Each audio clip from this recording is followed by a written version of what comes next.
ராணுவ கட்டுப்பாட்டை போல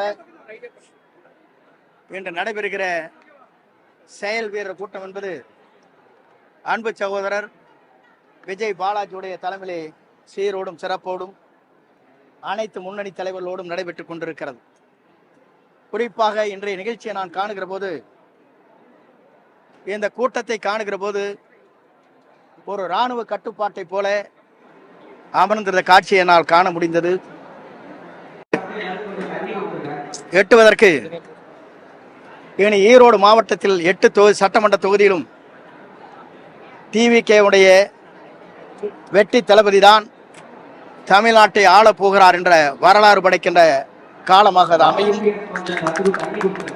ஆகவே இந்த வெற்றி வரலாற்றை படைக்கின்ற வகையில் இந்த செயல் வீரர் கூட்டம் இங்கே ஏற்பாடு செய்யப்பட்டிருக்கிறது.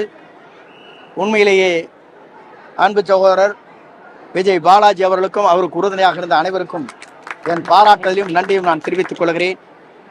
நாளை தமிழகத்தை ஆளப்போகின்றவர் அவர்தான்.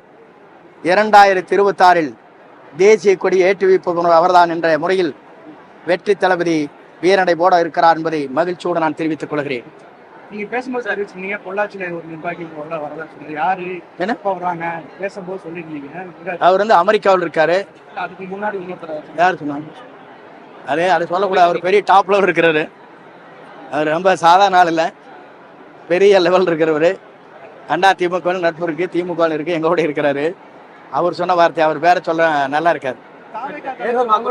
நிர்வாகிகளை சந்திப்பு பேசினதா சொல்லி ஒரு சில வார்த்தைகள் வெளியே வருது.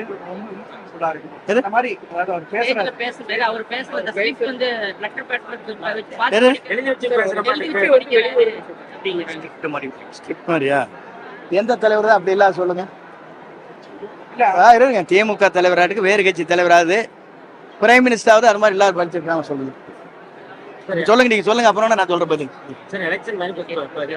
விரைவில் பேசிட்டு இருந்தீங்க. இப்போ வந்து அதிமுக வந்து திமுக எப்பவுமே தோக்கடிக்க முடியல, தாவேக்காக தோக்கடிக்கும் அப்படின்னு சொல்லியிருக்கீங்க. திமுக வந்து அதிகார பலத்துல இருக்குது, பணபலமும் அதிகமா இருக்கு. அந்த மாதிரி சமயத்துல தாவேக்கா வந்து நீங்க 5 மாசம் கூட ஆச்சு இப்போதைக்கு அப்படி இருக்குன்னு எப்படி வெற்றி வாய்ப்பு? எப்படி இது சிங்க குட்டிகள் சீறி பாயும்.